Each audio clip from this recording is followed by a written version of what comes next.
Hello, everybody, and welcome. I just want to briefly talk about some thoughts, some predictions on the IEM Cologne 2021 tournament. This is, in fact, a in-person studio event. Pop the confetti, champagne, Lans, and Counter-Strike are finally back. We haven't had one in 14, 15 months since, last memorable one was, Katowice when Navi won. Like last time we had lands. So this is a real big deal. It's gonna be happening all this week and all of next week. And there's tons of good teams here, tons of Counter Strike that you don't want to miss. So let's get into it. IEM Cologne, the tournament is split into two sections. As of right now, it is split into the play-ins and the actual tournament itself.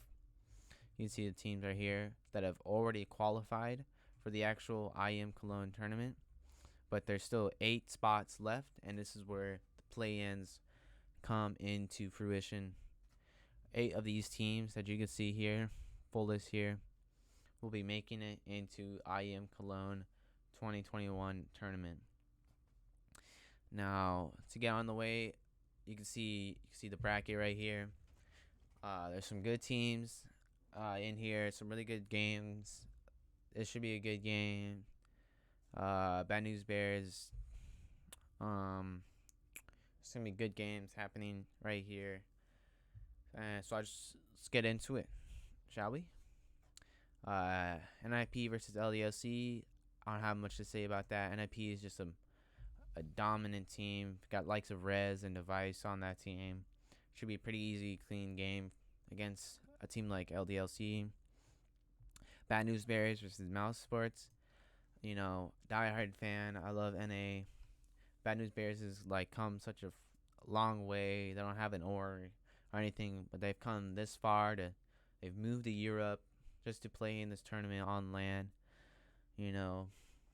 Bunch of ragtag gang of dudes playing Counter Strike. But Mouse Sports, this is the NA versus EU dilemma right here. Mouse Sports are just a much better team.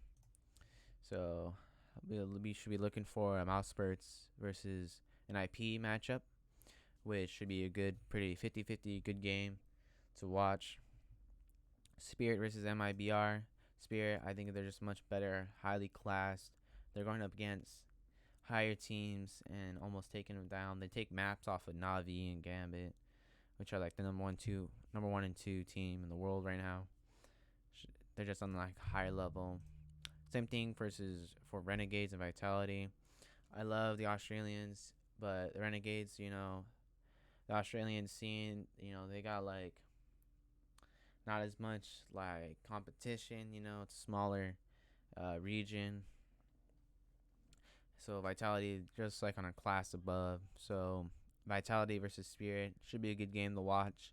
Either one of those teams could win and qualify for the tournament. OG versus Team 1. Yet another game where we see a much more highly classed team up against an underdog team. Team 1's a good team. They have potential to make it up into Tier 1, I believe. Playing out here in the NA region, moving over to Europe now. Good Brazilian team. But OG, different class. They got such young players like Flames and Alexi B that should really help carry OG out to a victory there. And we got another Germans versus Germans matchup right here. But Big should easily have this. They got Xanterra's, the famous Xanterra's Peak Mastermind. And they got Searson, Fierce Opper. Very, very good at what he does. So should be looking for a big OG matchup.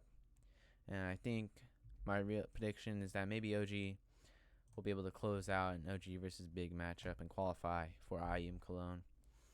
Now for EG versus FaZe, that should be a pretty good game.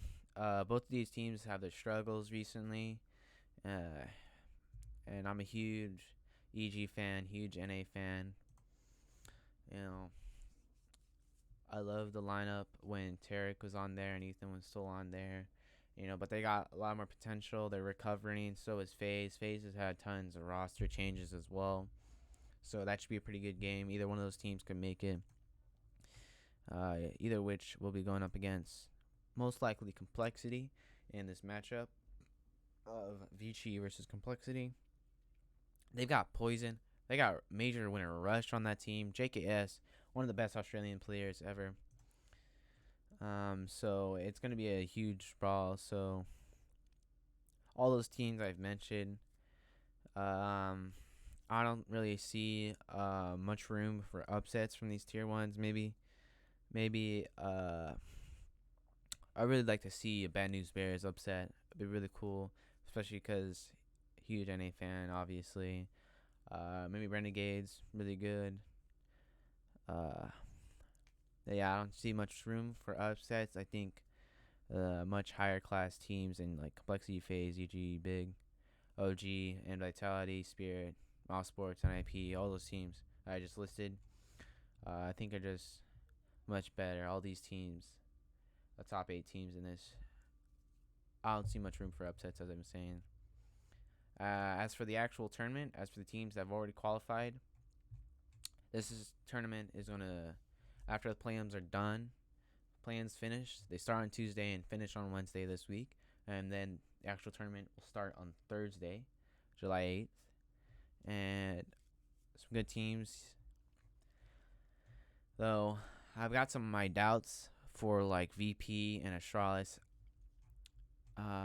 VP is in a group with Gambit. There's very, very unlikely that they come out on top, but they can make it. CS right now is very, very good.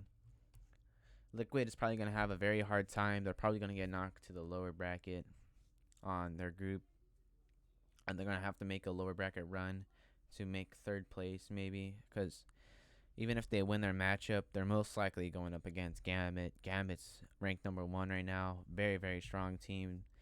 It's going to be very, very hard to win against them. G2, very good team. Should have a nice, easy, probably going to make it to the playoffs.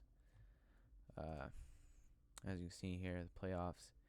Navi, they just won their RMR right now against Gambit. So they've got a really good chance of winning this. I believe if I were to pick a team right now that would win the entire tournament, I would probably pick Navi. Navi, very good team, but they can be a little inconsistent sometimes. Furia, we got the P90 using Brazilians. They've got fun games to watch. They make it entertaining while still not losing on that competitive edge. Very good team. They got Honda, who had a great showing first time around. Maybe if they had Junior on the lineup, I'd give him more. But Art's a good opper too. Astralis, I think a lot of people have very, very low expectations for Astralis. They don't have Device. They got Bubsky. I don't know how they're going to be able to make it playoffs. I think whatever team they go against, they've got to be going up against like a team that's probably been struggling. Like maybe if they went up against like EG or FaZe or something, a team that's been struggling recently, maybe they could pull out a win or something. Maybe make a chance for playoffs, but I don't see it happening. Heroic, very good team. They got a good, strong contender. If I were to make a guess on a team that would make it to playoffs, Heroic are probably solid in my book. But yeah, should be some good games all around. Very excited that Lans are back. Finally, after all this time. It's been a long time coming. And yeah, that's really all I have to say. Like, subscribe, all that jazz. Stay tuned. Watch the games over on Twitch, ESL, whatever, if you want to catch them. But that's it from me. Peace.